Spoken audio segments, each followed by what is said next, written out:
बोलिए सद्गुरु कबीर साहब की जय। गुरु साहब के पावन चरणों में कोट कोट की बंदगी।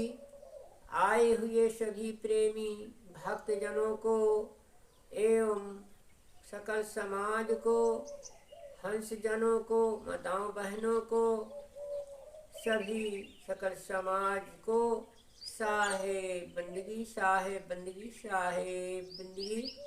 आज की प्रस्तुति में सुनिए बहुत सुंदर कबीर भजन, जो बहुत ही मार्मिक भजन है और इतना ज्ञानवर्धक भजन है।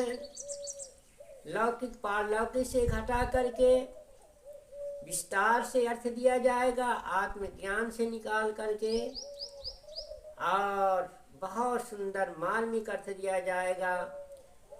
सो सुनिएगा बहुत सुंदर कबीर भजन और बहुत सुंदर कबीर भजन का अर्थ। हाँ, सुनिए पहले पहले भजन। नारे तुम्हें नाहक धूम मचाए, नर तुम्हें नाहक धूम मचाए।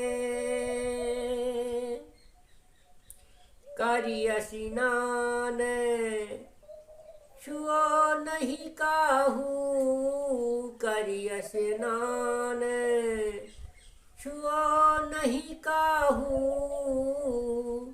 पाती फूल चढ़ाए,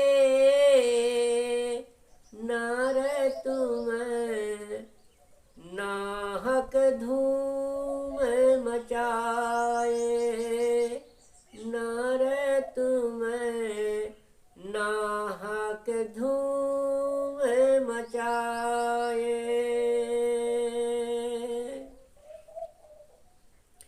मूरत से दुनिया फल मांगे, मूरत से दुनिया फल मांगे। अपने हाथ बनाए, अपने हाथ बनाए, नर तुम्हें नाहक धूम मचाए, नर तुम्हें नाहक धूम मचाए।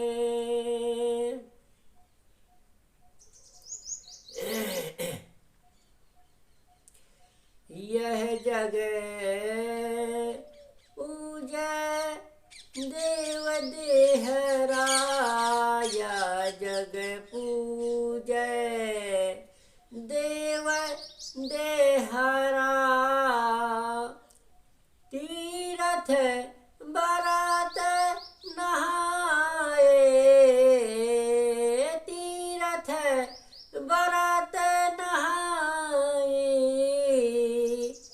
नर तुम्हें नाहक धूम मचाए, नर तुम्हें नाहक धूम मचाए।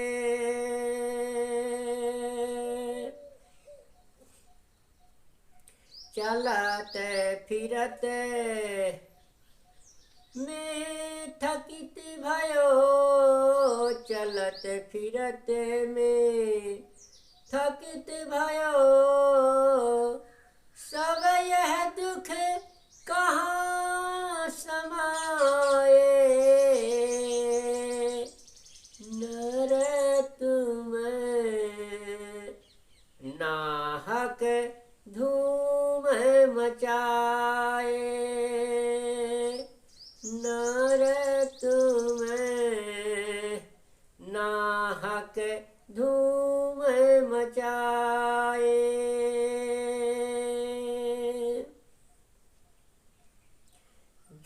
झूठी काया, झूठी माया, झूठी काया, झूठी माया, झूठे झूठे लखाए,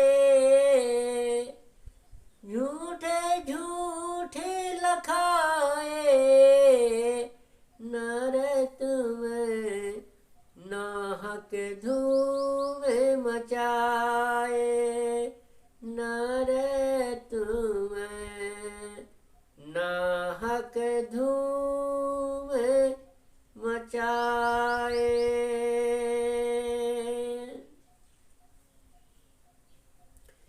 बाझिन गाये दूध न दई है, बाझिन गाये दूध न दई है, माखन कहाँ से पाए, माखन कहाँ से पाए, नर तुम्हें नाहक धूम मचाए।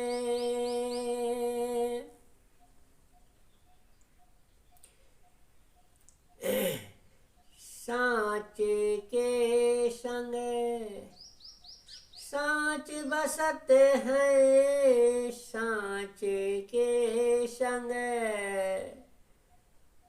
सांच बसत है, झूठे मारी हटाए, झूठे मारी हटाए,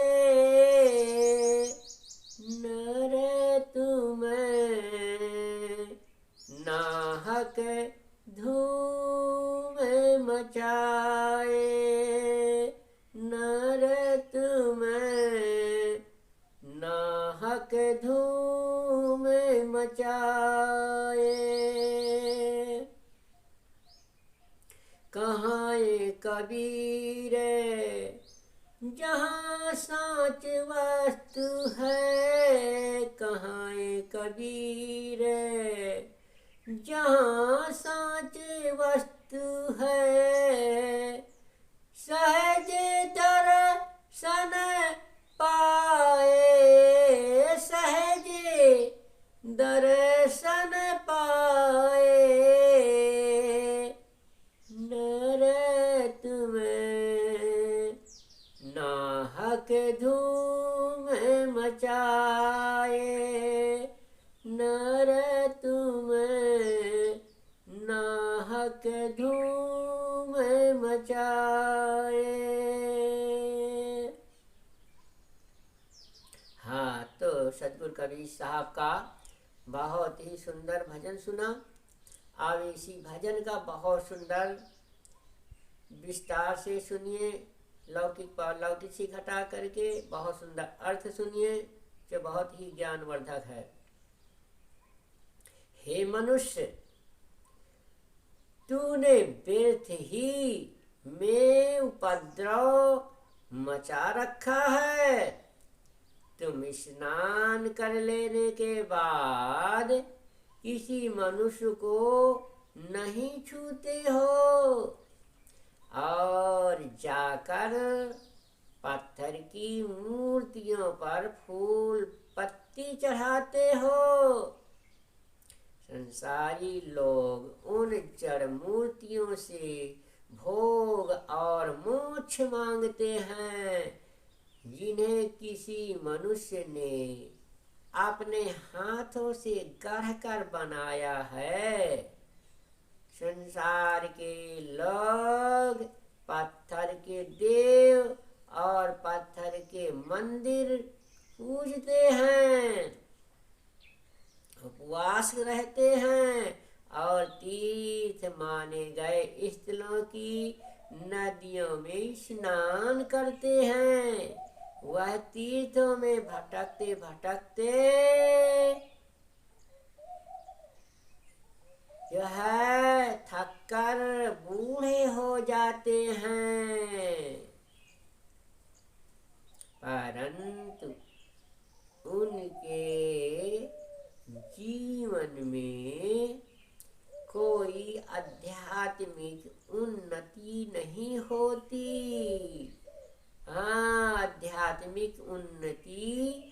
नहीं होती। इन बातों पर विचार करने से यही लगता है कि दुख दूर करने का साधन उनके हाथ से निकल गया है। काया झूठी है, मिली हुई माया झूठी है। जो कुछ देखने वाला दृश्य है, जिसे हम अपना कहते हैं, सब झूठा है।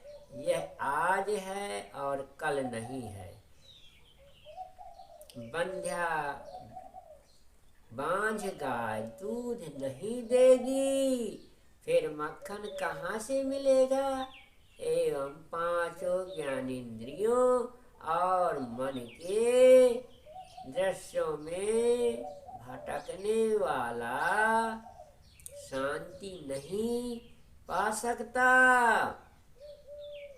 गोचर जहाँ लग मन जाई, सो सब माया जान्यो भाई।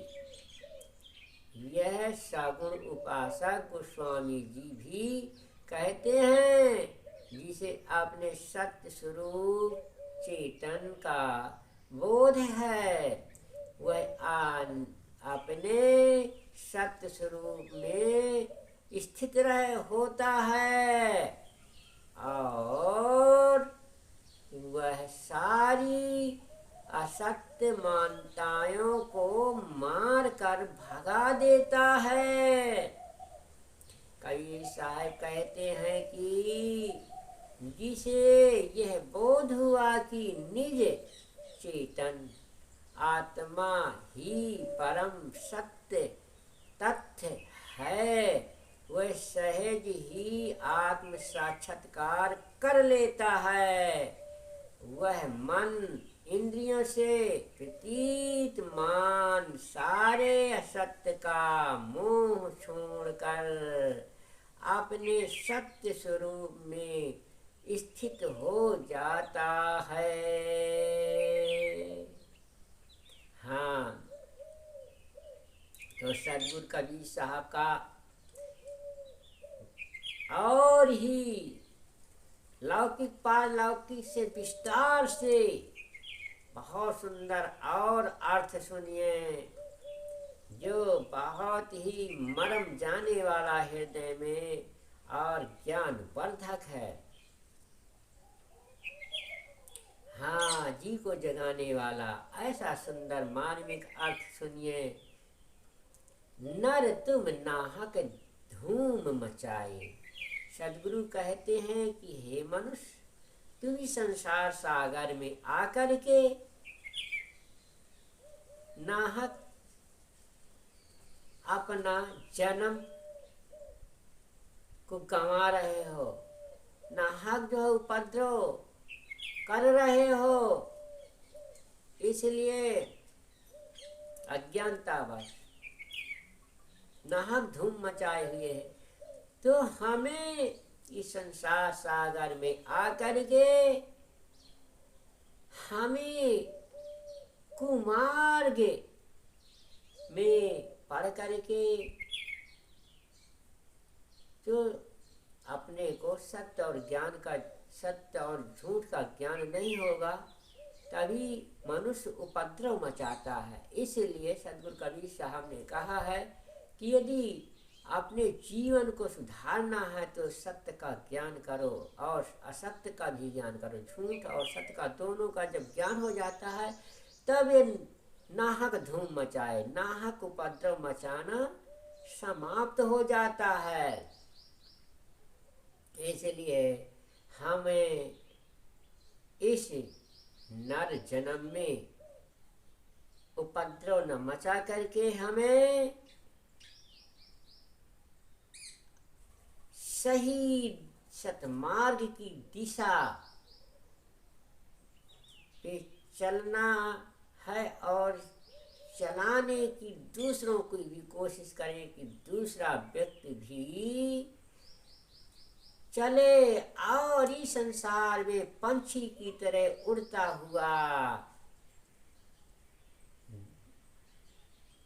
जो है, जागता हुआ उड़ता हुआ चोला निर्मल स्वच्छ जीवात्मा हंस स्वरूप पक्षी है, जो वो हंस स्वरूप है। इसलिए हंस स्वरूप जीवात्मा का ज्ञान कीजिए और हंस स्वरूप बनाइए, और नहीं ये हमारा जीवात्मा हंस रूपी पक्षी ये निर्मल नहीं होगा, हंस नहीं बन पाएगा। इसलिए हम नाहक धूम मचाए हुए हैं, और नाहक धूम न मचा करके हमें ज्ञान मार्ग में चलेंगे तो हमारा सारा उपद्रव छूट जाएगा। करिय स्नान छुओ नहीं काहू। करिय स्नान तो ये शरीर की स्वच्छता खातिर को जब ये कचरा धूल मैल पसीना गंदगी लग जाती है, तब शरीर की स्वच्छता खातिर को स्नान किया जाता है कि हमारा शरीर निर्मल हो जाए, स्वच्छ हो जाए, पवित्र हो जाए। और जो अंदर के कर्म धर्म है, विचार हैं, वो थोड़ा निर्मल होंगे। वो तो कब निर्मल होंगे? जब हम अपने सच्चे कर्म पे चलेंगे, अच्छे ज्ञान विवेक विचार से चलेंगे, तब हमारा अंतःकरण निर्मल होगा। हाँ, तो खाली स्नान करने से या किसी के छू लेने से हमारी कर्म भक्ति खराब नहीं होती है। यह स्नान किया जाता है शरीर की स्वच्छता के लिए, गंदगी बदबू छुटाने के लिए। हाँ, कर स्नान छूने का हुआ, काहू को स्नान कर लिया तो छूते भी नहीं है। जानो किसी के शरीर में अछूत लगा है, अरे छूत तो सबके अंदर है। छूत ही छूत रचो संसारा, छूत से उपजो सकल संसारा। तो छूत छूत का सारा संसार बना है। कैसे तुम दूरी भागत हो हैं? जब अपने पास 5 तत्व का चोला है, खून मांस और रक्त मांस मज्जा 5 तत्व 3 गुण से सबका निर्मित शरीर है, रचा हुआ है, परमात्मा ने रचना किया है। तो फिर किससे छूत मानते हो? छूत मानो तो बुरे कर्मों से, बुरे आचरणों से छूत मानो। वो छूत से बचना है। जो जीव हिंसा व्यभिचारी हैं, कुमार्गी हैं, जीव हत्या करते हैं, बधन करते हैं, ऐसे से छूत मानो। और मनुष्य से क्या छूत मानना है? मनुष्य तो सब एक समाना, सब नर हैं एक समाना, नर हो या नारी सब हैं एक समाना। पाती फूल चढ़ाए, अरे पाती फूल चढ़ाए, साहब कहते हैं पाती फूल चढ़ाए। अरे पाती और फूल चढ़ाए, हम पाती फूल चढ़ा देंगे तो क्या पाती फूल थोड़ो मूर्तियां खाती हैं, खुशी होती है? खुशी तो होगा इंसान को यदि ऐसे अच्छे पुष्प दे दोगे और सुंघा दोगे, उनको दे दोगे हाथ में, तो खुश हो जाएंगे, प्रसन्न हो जाएंगे। इसलिए पाती फूल चढ़ाए तो फाती फूल चढ़ाए, बोलते में बोलनहार को पूजिए, पाथर से काहे बसाए। तो साहब ने कहा बोलनहार, जो बोल रहा हो, जिसमें जीव आत्मा हो, जो ज्ञान देता हो, बोलता हो, जागृत अवस्था में हो, ऐसे को पोती फूल चढ़ाओ। ऐसे साहब ने बताया है। मूरत से दुनिया फल मांगे। वास्तव में मूर्ति से तो ही मांगना है, वास्तव में मांगना चाहिए। जिसमें प्राण है वही हमको फल दे सकता है, फल देगा। मन वाणी कर्म से जो बोलेगा या अपने कर्मों से किया हुआ वो कार्य करेगा, कोई वस्तु द्रव्य देगा, जरूर मिलेगा। मूर्त से दुनिया फल मांगे तो मूर्ति जो सच्चे बोलनहार पंचभौतिक शरीर में काया में प्रवेश जीवात्मा है, उसे फल मांगो तो अवश्य ही फल मिलेगा। अपने हाथ बनाए, ऐसा कहते हैं जो अपने हाथ से हमने स्वयं गढ़ करके रचा है। हम अपने कर्मों के द्वारा स्त्री पुरुष के सहयोग से पुतियाँ उत्पन्न करते हैं, तो वो भी अपने ही कर्मों के द्वारा अपने हाथ से रचना गढ़ते बनाते हैं, और फिर अपने हाथ से एक पत्थर की मूर्ति, अष्टधातु की मूर्ति, पत्थर की मूर्ति भी गढ़ते हैं, और फिर उनसे भी कुछ मांगते हैं। तो साहब कहते हैं कि उनसे दृष्ट अदृष्ट हुए फलदायक। जो देखने में न आवे, सुनने में न आवे, न बोले न चाले, न कोई ज्ञान दे, न कोई आशीर्वाद दे, तो अपने हाथ बनाए, अपने हाथ से गढ़ करके रचा है, और उन्हीं से फिर फल भोग मोक्ष मांग रहे हैं। ऐसा सदगुरु कबीर साहब कहते हैं कि सच्ची मूर्ति वही है जो बोल रही है, जिसमें आत्मा है, उसी से फल प्राप्त होगा और जरूर होगा। ये विचार करके देखिए। हाँ, सदगुरु ने बताया है, यह जग पूजे देव देवरा तीरथ व्रत नहाए। हाँ, तो जरूर देव देवरा को पूजना है। पूजो, खूब पूजो, खूब पूजो, अच्छी तरह से विधवा से पूजो।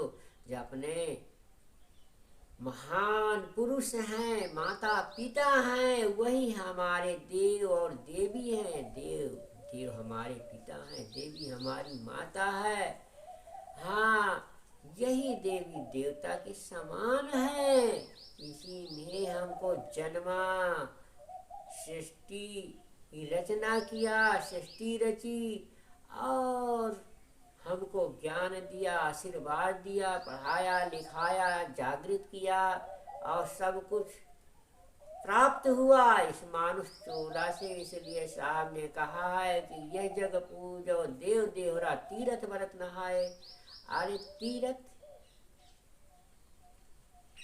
घट ही मत तीरथ है मनइबे, मंदिर हम काहे का चाहिए। अरे घट ही मत तीरथ, घट ही में है तोरे मक्का मदीना, सतगुरु दर्शन करियो ही।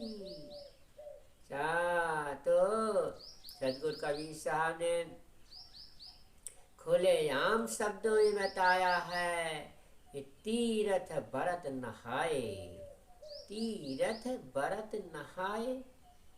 हाँ, तो स्नान कीजिए, अच्छे विचारों का स्नान कीजिए, अच्छे ज्ञान का स्नान कीजिए, जिससे जीवन ये शरीर पवित्र हो, निर्मल हो, उज्जवल हो। स्नान करते हैं तो जरूर काया की स्वच्छता के लाने, सफाई के लिए स्नान करना भी जरूरी है। करिए, खूब करिए। तो साहब ने कहा है कि चलत फिरत में थकित भयो, यह दुख कहाँ समाए। और मनुष्य चलते चलते फिरते संसार में थकित हो जाता है और दुख का घर बन जाता है। इसलिए सदगुरु कबीर साहब ने कहा है कि जो खोजो संतन माही, अंते खोजो कम पहियो नाही। जो कुछ मिलेगा तो बोलती हुए जीव आत्मा से ही परमात्मा की प्राप्ति होती है। इसलिए बोलनहार से ही मिलेगा और मिल जाएगा। झूठी काया झूठी माया, झूठी काया भी, झूठी माया भी है। झूठी काया मिली, शरीर मिट्टी में मिल जाना, और शरीर को जब अंत हो गया, जी चला गया, तो माया भी माया यहीं की यहीं रह गई, और काया भी यहीं की यहीं समाप्त हो गई। सारा जीवन ये खेल समाप्त हो गया। इसलिए झूठा बना दिया साहब ने, झूठे झूठ लखाए, झूठे झूठ। और संसार झूठे झूठ को लखाता है, सत्य को यथार्थ को कोई लखाता नहीं है कि सत्य क्या है। सत्य है सबकी आत्मा, जीव आत्मा ही सत्य है। हाँ, तो सदगुरु कबीर साहब ने कहा है, बांझिन गाय दूध ना दई है। बांझिन गाय दूध तो कभी भी नहीं देगी, क्योंकि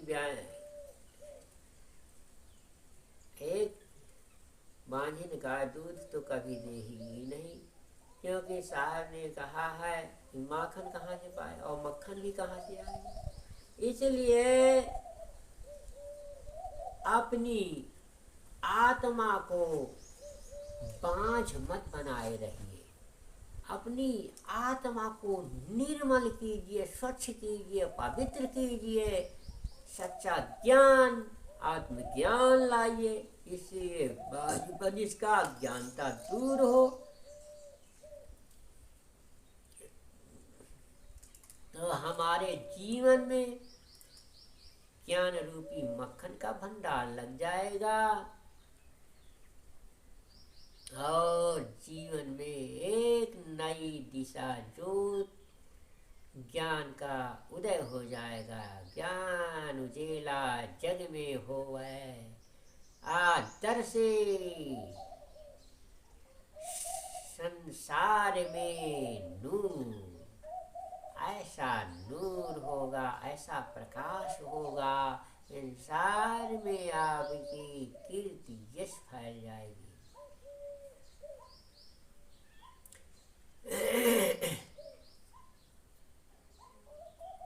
सांति के संग सांच बसत है।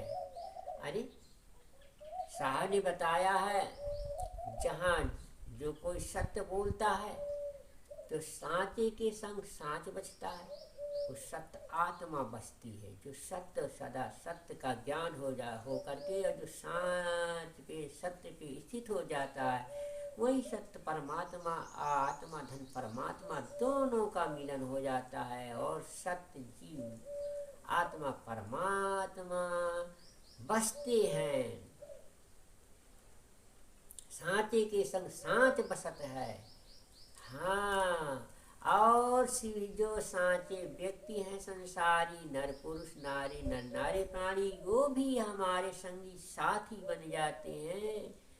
हाँ, तो सांचे के संग सांच बसत है, झूठे मार हटाए, और झूठे को निवेरा निर्णय कर करके हटा देते हैं। ऐसा उनका दिव्य ज्ञान, निर्मल ज्ञान हो जाता है, पवित्र ज्ञान हो जाता है। तो झूठे मार भगाए, और झूठे थोथा ज्ञान को हटा देते हैं, मार के भगा देते हैं। हाँ, जहाँ ज्ञान का डंडा हन हन मारे, भागे झूठ विकार, सारे विकार और झूठ परपंच अज्ञानता अंधकार दूर भग जाता है। इसलिए सदगुरु कबीर साहब कहते हैं कि जहाँ सांच है वहाँ आँच नहीं है, कोई किसी का प्रकार का आँच नहीं है, सांच में आँच आने वाली नहीं है। इसलिए सत्यता को ग्रहण करो, पकड़ो। कहाँ कबीर, जहाँ सांच वस्तु है। सदगुरु कबीर साहब कहते हैं कि जहाँ सांच वस्तु है, सांच का संग्रह है, सांच का भंडार है, जहाँ सत्य वस्तु है, हाँ, सत्य ज्ञानी है, सत्य पे स्थित है, सत्य विवेकी है, विचारी है, सहजे दर्शन पाए, वहाँ सहजे ही उस सत्य पुरुष परमात्मा के दर्शन आत्मा परमात्मा का ज्ञान हो जाना, परमात्मा के दर्शन मिल जाना है। और सहजे सहज, कोई कठिन नहीं है मार्ग, सहजे ही सद्गुरु परमात्मा के आत्मज्ञान हो जाता है, सहजे परमात्मा के दर्शन मिल जाते हैं। बोलिए सद्गुरु कबीर साहब की जय।